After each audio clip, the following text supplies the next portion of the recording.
तो गाइस हम सोनमार्ग पहुंचने वाले हैं। सोनमार्ग के रास्ते में हमने इतनी डिफिकल्टीज फेस की हैं, इस वीडियो के थ्रू हम आपको सारी इन्फॉर्मेशन देंगे ताकि आपको आगे चल के स्कैम ना देखना पड़े। तो जैसा कि हम लोग सोनमर्ग पहुंचने वाले होते हैं तो वहाँ से प्राइवेट टैक्सी जाती है। तो प्राइवेट टैक्सी इसलिए जाती है क्योंकि वहाँ पर इतनी ज़्यादा बर्फ़ होती है तो उसमें लगते हैं पहियों में चैनें।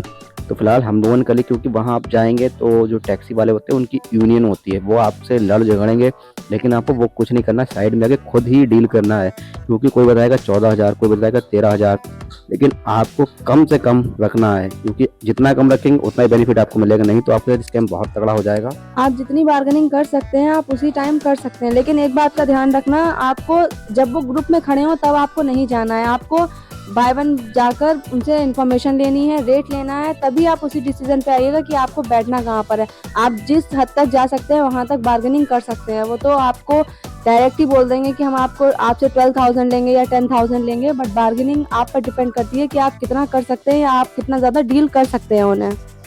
मेरे हिसाब से आप लोग 5500 रुपये बताएंगे तो वहाँ पर डन हो जाता है। अगर आप 5,000 भी बताएंगे तो डन हो जाएगा। और बहुत से लोग कहते हैं कि वहाँ अगर 2 जा रहे हैं तो कपल्स आ गए, वो दोनों साथ में, ऐसा कुछ नहीं होता। वो सिर्फ आप दोनों को ही गाड़ी देंगे। ऐसा कुछ नहीं है कि 4 लोग आ गए तो दोनों में शेयरिंग होगा। शेयरिंग वहाँ बिल्कुल अलाउ नहीं, क्योंकि उनकी यूनियन होती है, आप वहाँ जाकर लड़ तो सकते नहीं है, तो इसलिए वहाँ शेयरिंग बिल्कुल बंद है। और फिलहाल तो आप हम लोग निकल चुके हैं सोनमर्ग के लिए। देखिए कितनी ज़्यादा बर्फ़ है, चारों तरफ बर्फ़ की चादर है। वहाँ पहुँचने के बाद वो लोग कहते भी हैं कि हम आपका यहाँ पे वेट करेंगे, लेकिन ऐसा नहीं होता है। वो वेट नहीं करते हैं, वो वापस आके दूसरे ही लोगों को ले जाकर फिर वहाँ छोड़ते हैं। जितनी देर आप एंजॉय करेंगे वहाँ पे, उतनी देर वहाँ पे वो 1-2 सवारी ले जा चुके होते हैं। और एक बात और हम आपको बता दें, जो सोनमर्ग जाने की टाइमिंग है वो सुबह, अगर आप लोग अपने होटल से श्रीनगर से 8 बजे निकलेंगे तभी आपको बेनिफिट मिलेगा। अदरवाइज आप सब कुछ सोनमार्ग में मिस कर देंगे। आपको कुछ भी टाइम से नहीं हो पाएगा, ना ही आप घूम पाएंगे, ना ही आप एंजॉय कर पाएंगे, और ना ही आप शूट वगैरह कुछ कर सकते हैं। सपोज डेट अगर आप लोग सोनमर्ग पहुंच जाते हैं 11 बजे, तो 11 बजे बिल्कुल सही टाइम होता है, क्योंकि थोड़ा सा सूरज भी होता है, और तो वहाँ पर आपकी एक्टिविटीज़ भी हो जाएंगी। आप अगर वीडियो बनवाना चाहते हैं वीडियो बन जाएगी। अगर वहाँ आप लेट पहुँचेंगे तो शाम में इतनी ज़्यादा ठंड हो जाती है कि आपको वहाँ बिल्कुल रुका नहीं जाएगा, हाथ पैर सब गल जाएंगे। और हाँ, अगर आप लोग वहाँ जा रहे हैं सोनमर्ग और कश्मीर घूमने के लिए, तो मेरी तरफ से एक एडवाइस है, क्योंकि आप लोग जितना ज़्यादा बुल ले जाएंगे उतना ज़्यादा आपको बेनिफिट है, क्योंकि वहाँ जाके दुगने रेट में आपको मिलता है। क्योंकि वहाँ अगर आप सोनमर्ग पहुँच जाते हैं और वहाँ आपको कैप है, ग्लव्स हैं, दुगने रेट में मिलेंगे, तो इसलिए आप लोग जाएं तो अपना लेके जाएं। हाँ, अगर आप कहीं से भी अगर ग्लव्स या उसकी बात भी ना करके अगर आप वुलन कोई भी चीज़ बाय करते हैं कि आपको ठंड लग रही है, आपने एक्स्ट्रा में ले लिया है, तो आपको दुगना पेमेंट पे करना ही पड़ेगा, क्योंकि वो वहाँ की चीज़ें इतनी ज़्यादा कॉस्टली होती हैं कि हम लेना ही नहीं चाहते, बट मजबूरी में लेनी पड़ती हैं। और भाई साहब, अब यहाँ का वेदर देखिए, माइनस में हो चुका है, -5 और 6 टेम्परेचर है। और सामने आप जहाँ जहाँ देखेंगे सिर्फ और सिर्फ सफ़ेद चादर नज़र आएगी बर्फ़ की, इसके अलावा कुछ नहीं नज़र आएगा। और सिर्फ एक गाड़ी जाती है जिसपे 4x4 चैन लगी होती हैं, वहाँ के अलावा कोई गाड़ी नहीं जाती। आप लोग देख सकते हैं किस तरीके से बर्फ़ पड़ रही है। आगे स्कॉर्पियो चल रही है, इसके भी चारों टायरों में चैन लगी हुई, क्योंकि वहाँ पर गाड़ी स्लिप होती है, इसलिए वहाँ पर जो पुलिस वाले, आर्मी वाले होते हैं, सिर्फ और सिर्फ गाड़ी वही जाने देते हैं जिसपे चैन लगी होती है। हमने तो इस नज़ारे में बहुत ज़्यादा एंजॉय किया है। यहाँ का टेम्परेचर माइनस में था, अब आप देखिए कितना ज़्यादा एंजॉय हम लोगों ने किया। अगर जब आप जाएंगे तो आप कितना ही ज़्यादा एंजॉय करेंगे।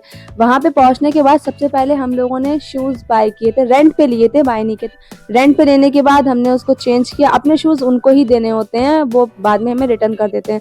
हमने उनके शूज़ पहने और फिर हम डायरेक्ट ऊपर चले गए थे स्नो में एंजॉय करने के और लिए। शूज़ पे भी आपको बार्गेनिंग करनी पड़ेगी, क्योंकि बताते हैं 300 रुपये, 400 रुपये, लेकिन हाँ, अगर आप कम से कम करेंगे तो 150 में हो जाए, क्योंकि हमने सिर्फ 150 रुपये में लिए थे। तो वहाँ जाके अभी जब हम लोग पहुँच जाएंगे, वहाँ का आपको नज़ारा दिखाएंगे, इतना ज़बरदस्त है। अभी आप लोग देख सकते हैं कितनी ज़्यादा बर्फ़ है, जहाँ जहाँ आपकी नज़र जाएंगी सिर्फ और सिर्फ बर्फ़ दिखेगी आपको, इसके अलावा कुछ नहीं दिखेगी। हवा देखिए कितनी ज़्यादा तेज़ चल रही है। हम लोगों को तो इतना ज़्यादा ठंड लगा था, बहुत ज़्यादा, क्योंकि टेम्परेचर बिल्कुल माइनस में होता चला गया।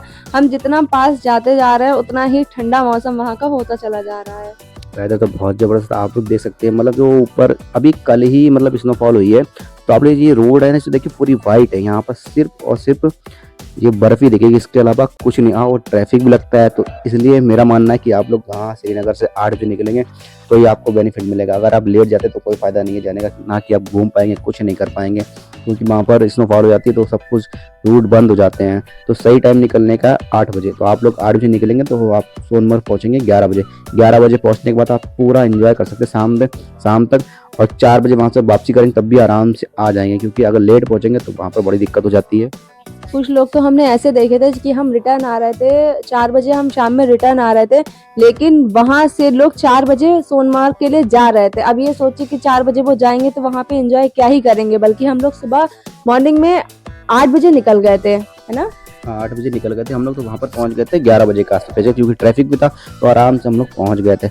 अब सोनमर्ग आने वाला है तो आपको एक और बेहतरीन सा नज़ारा दिखेगा, उसके अलावा कुछ नहीं दिखे। बहुत ही बिंदास है सोनमर्ग। हाँ अगर आप लोग जाना चाहते हैं सोनमर्ग, आपको स्नोफॉल देखनी है तो आपको दिसंबर से जनवरी के बीच जाना चाहिए, क्योंकि बेस्ट है आपके लिए। और वहाँ पर बहुत ही ज़्यादा आपको स्नोफॉल मिलेगी और फ्रेश बर्फ़ भी मिलेगी। अब देखिए यहाँ पर से सोनमर्ग रह जाता है सिर्फ 1 किलोमीटर, 1 किलोमीटर रह जाएगा, और उसके बाद जो आपको जन्नत दिखेगी भाई साहब, आपको मज़ा आ जाएगा बिल्कुल एकदम से। यहाँ पर बोर्ड लगा हुआ ऊपर कारगिल है, वहाँ पर जाते नहीं क्योंकि वहाँ पर आर्मी वाले बहुत ज़्यादा होते हैं। तो जो हम लोग की एडवेंचर है बहुत ही ज़बरदस्त होने वाली है। कुछ रास्ते स्नो की वजह से बंद कर दिए गए थे, हम चाहते तो आगे भी जाकर एंजॉय कर सकते थे, बट ऐसा नहीं था, पॉसिबल ही नहीं था, वहाँ के रास्ते जो थे बंद। ये देखिए सोनमार्ग हम बस पहुँचने ही वाले हैं। लिखा है वेलकम टू सोनमर्ग, यहाँ से सिर्फ 500 मीटर रह जाता है सोनमर्ग। और भाई साहब क्या जन्नत है, हम लोगों ने इतना एंजॉय किया। आप जब हमारी वीडियो देखेंगे तो आपको बहुत ही ज़्यादा मज़ा आने वाला है। इतनी ज़्यादा बर्फ़ हमने नहीं देखी थी, जैसे हम लोग के यहाँ यूपी में जो लू चलती है वो उसमें धूल उड़ती है, वहाँ पर जब हम लोग ऊपर पहुँच गए थे टॉप पॉइंट पे, तो वहाँ बर्फ़ उड़ के आ रही थी। मतलब इतना भाई अमेजिंग था, इतना ज़्यादा ठंडा लग रहा था कि हम लोगों ने थोड़ा ही शूट कर पाए थे 2-3 घंटे का, फिर हम लोग डायरेक्ट नीचे ही आ गए थे। भाई बहुत ही ज़्यादा मज़ा आने वाला है। तो आप लोग बस हमारी वीडियो में बने रहिएगा और देखते बिल्कुल हम लोग सही आपको गाइड करेंगे, मतलब कोई